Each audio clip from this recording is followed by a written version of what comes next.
நீங்கள் சாப்பிடுவது எல்லாமே விஷம் என்று சொன்னால் நாங்கள் எதைதான் சாப்பிடுவது என்று கேட்கின்றார்கள். ஏன் இப்படி பீதியை கிளப்புகின்றீர்கள் என்று கேட்கின்றார்கள். நாக்கிற்கு அடிமையாகி நரம்புகள் தளர்ந்து போய் செல்கள் சிதிலமடைந்திருக்கின்ற இந்த சமுதாயத்திற்கு உண்மையை பேசுவது பீதியை கிளப்புவதாக தான் தோன்றும். நம் முப்பாட்டனும் பூட்டனும் பாட்டனும் எப்படிப்பட்ட அழகான உலகத்தை நம்மிடம் விட்டுச் சென்றார்கள். நம் குழந்தைகளுக்கு நாம் எதை கொடுக்க போகின்றோம்? 25-30 ஆண்டுகளாக பன்னாட்டு நிறுவனங்களும் காசுக்காக எதையும் விற்பதற்கு தயாராக இருக்கின்ற ஒரு கூட்டத்தின் செயல்பாடுகளுக்கு அடிமையாகி போய் கிடக்கின்றது இந்த சமுதாயம். காலம் காலமாக பரம்பரை பரம்பரையாக நாம் உண்டு வந்த உணவுகளை எல்லாம் தடுத்து நிறுத்தினார்களே, அப்பொழுது என்ன செய்து கொண்டிருந்தீர்கள்? கடலை எண்ணெய் உபயோகப்படுத்தாதீர்கள், நல்லெண்ணெய் உபயோகப்படுத்தாதீர்கள், தேங்காய் எண்ணெயை உபயோகப்படுத்தாதீர்கள் என்று கூறி கூறி உங்கள் அறிவை மழுங்கச் செய்து ரீஃபைண்ட் ஆயில் என்ற ஒன்றை கொண்டு வந்தார்களே. இன்று எத்தனை சிறப்பு மருத்துவமனைகள் இதய கோளாறுகளுக்காகவும் சர்க்கரை வியாதிகளுக்காகவும் உங்கள் பகுதியில் இருக்கிறது. அயோடின் உப்பை சாப்பிடு, அயோடின் உப்பை சாப்பிடு என்று கூறி கூறி என் தெருவில் கூவி கூவி உப்பு விற்றவனை எல்லாம் உதைத்து தள்ளினார்களே. அதன் பலன் என்ன தெரியுமா? இன்று வீதிக்கு வீதி தைராய்டு ஸ்பெஷாலிட்டி ஹாஸ்பிட்டல்கள் முளைத்திருக்கின்றன. புற்றுநோய் என்பது எங்கோ ஒருவனுக்கு ஏதோ ஒரு மூளையில் வருகின்ற ஒரு நோயாக இருந்தது. ஆனால் உங்கள் பகுதியில் புற்றுநோய்க்காக மருத்துவம் பார்க்கின்றேன் என்று எத்தனை மருத்துவமனைகள் முளைத்திருக்கின்றது. எப்படி வந்தது புற்றுநோய்?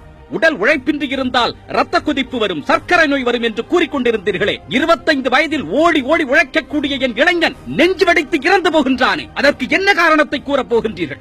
உலக நாடுகளில் தடை செய்யப்பட்ட பொருட்களும் தடை செய்யப்பட்ட தயாரிப்பு முறைகளும் இந்த தேசத்தில் பரவலாக இருக்கின்றதே, அதை பற்றி நீங்கள் யோசித்திருக்கின்றீர்களா? காலையில் எழுந்து பல் துவக்குவது தொடங்கி இரவு தூங்குவதற்கு முன்பு கொசுவிரட்டியை பயன்படுத்துவது வரை இன்று நாம் பயன்படுத்திக் கொண்டிருக்கும் அத்தனையும் விஷம்தான். நீங்கள் எந்த பொருளை வேண்டுமானாலும் பயன்படுத்துங்கள், ஆனால் அது எந்த மூலப்பொருளை கொண்டு தயாரிக்கப்பட்டிருக்கிறது, அதன் உள்ளீடுகள் எப்படிப்பட்டவை என்று ஆராய்ந்து அதன் பிறகு அதை பயன்படுத்துங்கள்.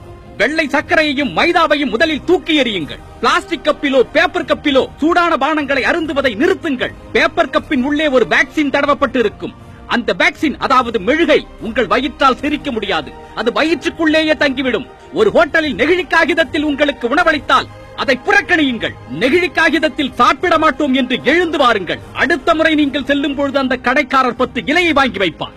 சூடான வடையில் எண்ணெயை பிழிகின்றேன் என்ற பெயரில் அதை செய்தித்தாளில் வைத்து அமுக்காதீர்கள். செய்தித்தாள் அச்சிடப்பட்டு இருக்கும் மை, அதாவது இங்க், ஒரு ரசாயன பொருள். அது வயிற்றுக்குள் சென்றால் என்ன ஆகும் என்று ஏன் நீங்கள் யோசிக்கவில்லை? முதலில் இவற்றையெல்லாம் நிறுத்துங்கள். இதையெல்லாம் செய்ய மாட்டேன் என்று முடிவெடுங்கள்.